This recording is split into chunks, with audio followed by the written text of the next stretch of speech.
OBD de trouble code description technique circuit d'injecteur du cylindre croisillon 12 élevé. Qu'est-ce que cela signifie?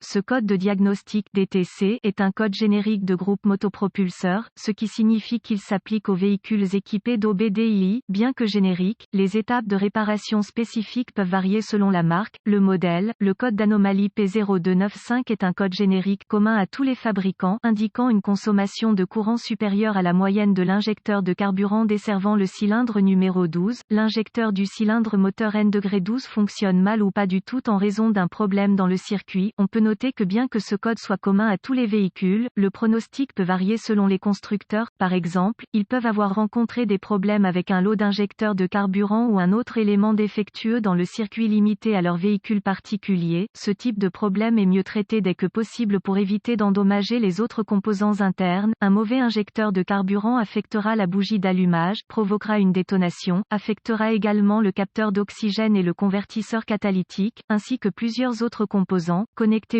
en ligne et accédez au bulletin de service technique BST pour votre véhicule spécifique. Recherchez les TSB relatifs à P0295 et leur procédure de réparation suggérée. Diagramme en coupe d'un injecteur de carburant automobile typique fourni par Wikipédiane prolifique. Symptômes. Les symptômes affichés pour un code P0295 peuvent inclure: le voyant de dysfonctionnement s'allumera et le code P0295 sera réglé, le moteur tournera au ralenti, l'économie de carburant souffrira, il y aura un manque de puissance indiqué par une mauvaise accélération. Les causes potentielles de ce DTC incluent: faisceau électrique défectueux du PCM à l'injecteur, connecteur électrique défectueux sur l'injecteur de carburant en court-circuit interne provoquant un tirage haute tension, injecteur de carburant bouché ou sale. Diagnostic et procédure de réparation. D'après mon expérience au fil des ans, le problème est généralement un connecteur d'injecteur de carburant corrodé ou desserré, ou un injecteur de carburant défectueux. Un connecteur desserré provoque une résistance excessive, augmentant ainsi la tension nécessaire au fonctionnement. Le faisceau de câble du module de commande du groupe motopropulseur PCM n'est pas facilement accessible, et laissé intact, il est rarement défectueux. L'injecteur de carburant, d'autre part, est sensible à une variété de problèmes. Le problème numéro 1 est le carburant à teneur en éthanol anhydre. Cet additif de carburant réduit la consommation de carburant à base d'huile. La vapeur d'eau produite avec de l'éthanol anhydre E10 a un effet négatif sur les injecteurs de carburant. Ils dépendent du carburant pour la lubrification. La vapeur d'eau réduit les propriétés réductrices de friction de l'essence et provoque une usure prématurée de l'injecteur. Les fabricants de petits moteurs n'approuvent pas l'utilisation de carburant à base d'éthanol car ils réduisent considérablement la durée de vie d'un petit moteur. Inspectez le connecteur électrique sur l'injecteur de carburant. Recherchez les broches tordues ou repoussées. Installez de la graisse diélectrique et poussez le connecteur électrique sur l'injecteur de carburant. Assurez-vous qu'il est bien ajusté et que le clip de retenue du ressort métallique est en place. Démarrez le moteur. Placez une longue poignée de tournevis sur votre oreille et la pointe sur l'injecteur de carburant. Un déclic indique qu'un injecteur fonctionne. Aucun son n'est le contraire. Déconnectez l'injecteur de carburant à l'aide d'un ohmètre. Vérifiez la résistance entre les deux lames terminales mâles. Un bon injecteur aura 0,5 à 2,0 ohm, plus ou moins ohm indique un injecteur avec un court-circuit interne. Si la résistance est correcte et que l'injecteur peut être entendu en fonctionnement, l'étape suivante consiste à essayer de nettoyer l'injecteur. Si le nettoyage ne rétablit pas les paramètres de fonctionnement normaux de l'injecteur, la seule alternative est de remplacer l'injecteur. Achetez un kit de nettoyage à injection directe composé d'une boîte de nettoyant et d'un tuyau d'injection. Tirez sur le fusible de la pompe à carburant et démarrez le moteur. Laissez-le fonctionner jusqu'à ce qu'il cale. Retirez la soupape Schrader de l'orifice de test de pression de carburant sur la rampe de carburant. Installez le tuyau sur le port de test. Pincez la conduite de retour de carburant directement derrière le régulateur de pression de carburant à l'aide d'un étau à bec effilé. Ouvrez la bouteille de nettoyant pour augmenter la pression dans la rampe d'alimentation.